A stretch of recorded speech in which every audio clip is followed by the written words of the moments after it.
Laga berat akan dihadapi oleh timnas Indonesia di matchday kelima kualifikasi Piala Dunia 2026 zona Asia. Skuad Merah Putih akan saling jegal dengan Samurai Biru di Gelora Bung Karno Senayan, Jakarta di 15 November ini. Menghadapi timnas Jepang yang di atas kertas lebih unggul jauh dari timnas Indonesia, membuat pelatih Sintayong harus memutar otak dan memasang strategi yang apik agar dapat mengimbangi permainan Jepang yang pastinya bakal tampil menyerang.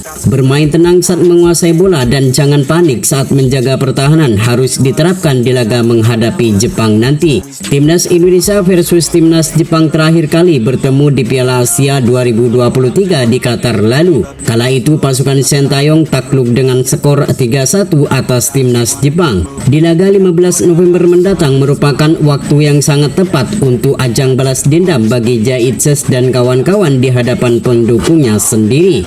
Dan berikut ini prediksi starting line up terbaik timnas Indonesia versus timnas Jepang di matchday kelima kualifikasi Piala Dunia 2026 zona Asia. Menghadapi timnas Jepang, Sintayong masih akan tetap memakai formasi andalannya yakni 3-4-3 dengan Martin Paes sebagai penjaga gawang utama. Meski sudah kebobolan 2 gol saat melawan Cina beberapa waktu lalu, namun Martin Paes masih menjadi pilihan yang ideal di bawah mister gawang timnas Indonesia. Pengalamannya diharapkan mampu meredam permainan Jepang yang kemungkinan bakal merepotkan pertahanan timnas Indonesia. Martin Paes kerap kali mengantisipasi tendangan keras dari lawan yang membuat timnas Indonesia terhindar dari kekalahan. Maka tak heran jika pemain FC Dallas ini menjadi pilihan utama bagi pelatih Sintayong menghadapi Jepang nanti. Lanjut ke sektor pertahanan, 3 bek sejajar akan dipasang Sintayong melawan Jepang nanti. Rizky Ridho, Jaitses, dan Justin Hubner bakal mengawal Martin Paes dari gempuran Jepang.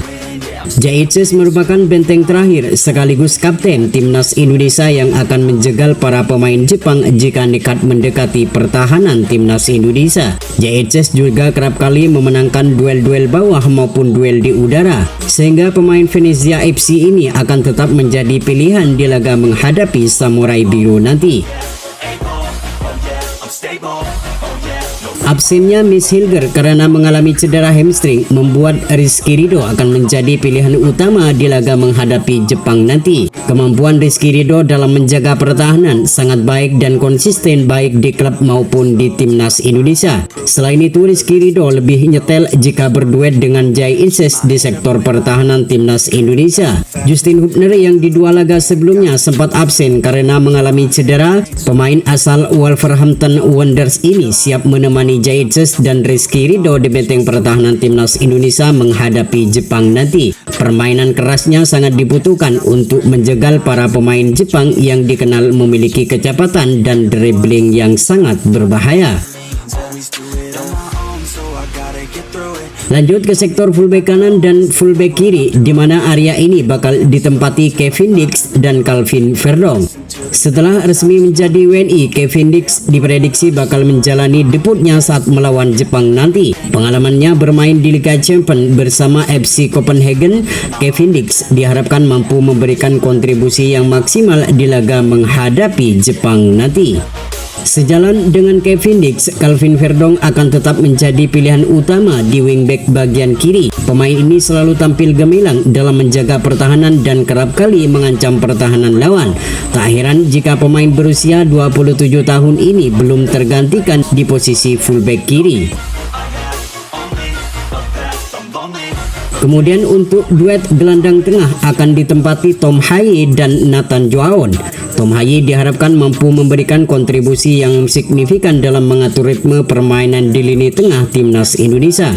Pemain asal Almere City ini sangat layak menjadi pilihan utama di saat menghadapi Samurai Biru nanti. Absennya Ivar Jenner karena akumulasi kartu kuning membuat Nathan Joaon akan menjadi pilihan utama untuk menemani Tom Haye di sektor lini tengah timnas Indonesia. Nathan Joaon akan berjibaku dengan pemain timnas Jepang untuk menciptakan peluang-peluang yang berbahaya bagi timnas Indonesia. Yeah, I put out all this art, it's my own. Lanjut ke sektor penyerangan, Sintayong berkemungkinan bakal memasang Eliano Renders di winger kanan, Ragnar Oratmangun di winger kiri, dan Rafael Strijk sebagai penyerangan tengah. Meski sempat dicoret namanya di saat menghadapi Cina karena alasan taktik Sintayong, namun Eliano Renders berkemungkinan bakal menjadi starter di laga menghadapi timnas Jepang nanti.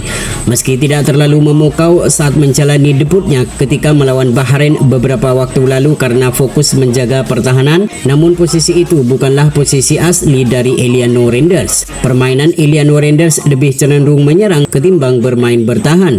Maka dari itu Sintayong selaku pelatih timnas Indonesia harus mencoba kembali nama Eliano Renders di saat menghadapi Jepang dengan posisi winger kanan. When I act, head up, that's a fact. Never Sementara untuk Ragnar Oratmangun, perannya masih belum tergantikan di posisi winger kiri. Pemain ini selalu tampil ngeyel dan sering menciptakan peluang-peluang berbahaya di pertahanan lawan. Sejauh ini Ragnar Oratmangun sudah menciptakan 2 gol bagi timnas Indonesia di putaran ketiga ini. Gol Ragnar Oratmangun dilesakkan saat melawan Arab Saudi dan Bahrain beberapa waktu lalu. Di laga menghadapi timnas Jepang nanti, Ragnar Oratmangun diharapkan mampu tampil gemilang dan mampu menciptakan gol bagi timnas Indonesia. just wanna keep moving. Yeah, I put out all this art. Sementara untuk Rafael Strijk sampai saat ini masih menjadi andalan Sintayong di setiap laga timnas Indonesia. Nampaknya Rafael Strijk sangat cocok bagi Sintayong sehingga pemain asal Adu Den Haag ini belum pernah absen untuk menjadi starter. Sejauh ini Rafael Strijk baru menciptakan 1 gol bagi timnas Indonesia. Gol Rafael Strijk tercipta saat timnas Indonesia bertemu Bahrain beberapa waktu lalu.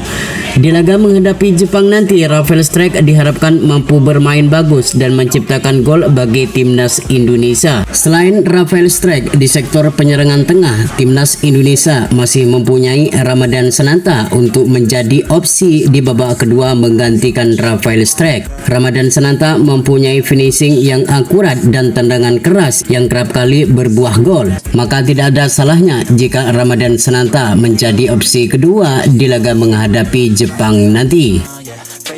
Itulah prediksi formasi terbaik timnas Indonesia versus timnas Jepang di matchday kelima kualifikasi Piala Dunia 2026 zona Asia. Semoga di laga nanti timnas Indonesia mampu memenangkan pertandingan agar mimpi bermain di Piala Dunia untuk pertama kalinya semakin terbuka lebar. My only medicine, yeah. Everything I do, I'm just being genuine. Yeah, I'm sick of being screwed, feel my own adrenaline.